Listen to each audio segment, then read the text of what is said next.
nous avons été saisis et nous avons entamé, ou nous avons su faire des démarches en appelant le syndicat chargé des revendications de ces travailleurs-là, notamment M. Goundian. Après lui, nous avons appelé M. Sayer, qui se trouve être le porte-parole du jour au moment de cette grève. Comme on dit, un homme mal informé ne peut s'empêcher de mal agir. Nous avons voulu chercher la bonne information avant de parler. Et nous avons su, ou nous avons constaté, que sur ce problème-là, il y a un défaut de communication entre le maire Ousmane Sonko et les travailleurs en grève. L'État du Sénégal, sous exigence et demande des travailleurs des collectivités territoriales,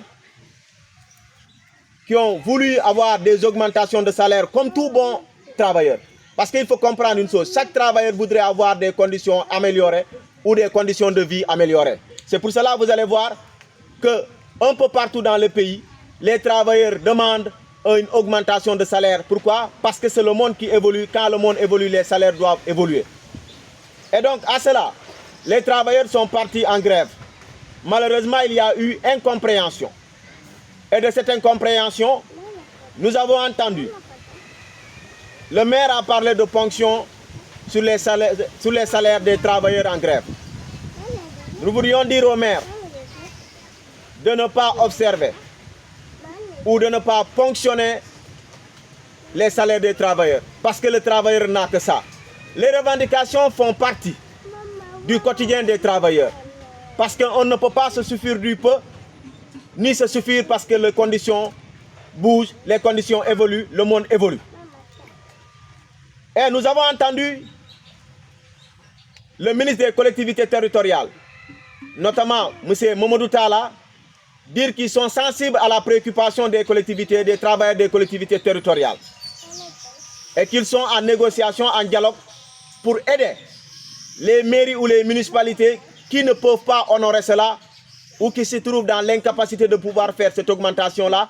Parce que malheureusement, pour cette augmentation, ce qu'il faudrait dire, que cette augmentation, le vote du budget a précédé cette augmentation-là. Donc, ces augmentations de salaire n'étant pas prises en compte dans le budget des municipalités, c'est un peu partout au Sénégal, certaines municipalités se trouvent dans l'incapacité de pouvoir honorer cet engagement de l'État.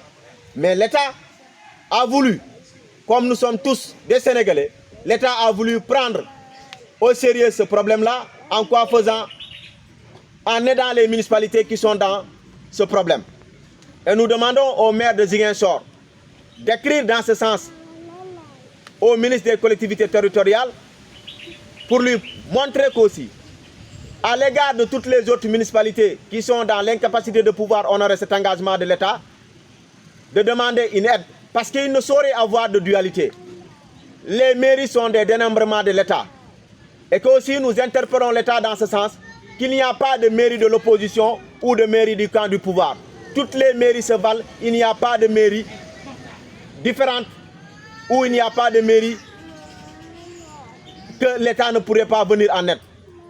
Et donc à cela, nous appelons aussi les travailleurs à une large concertation et puis d'arrêter si possible la grève parce qu'il y a des grèves qui s'annoncent. Et à l'État, nous demandons aussi de tout faire pour répondre favorablement à cette exigence des travailleurs. Et au maire de la commune de Ziguinchor, nous lui demandons de dialoguer, de parler avec ces travailleurs-là. Parce que sans cela, il ne saurait avoir une solution. Et nous ne voulions pas véritablement être dans des grèves cycliques au niveau de la municipalité de Ziguinchor. Nous sommes tous des Sénégalais, nous sommes tous censés nous respecter nous-mêmes, mais aussi les travailleurs, quand ils sont en grève, ils ne réclament que de meilleures conditions de vie. Et qu'à cela, le rappel doit être entendu.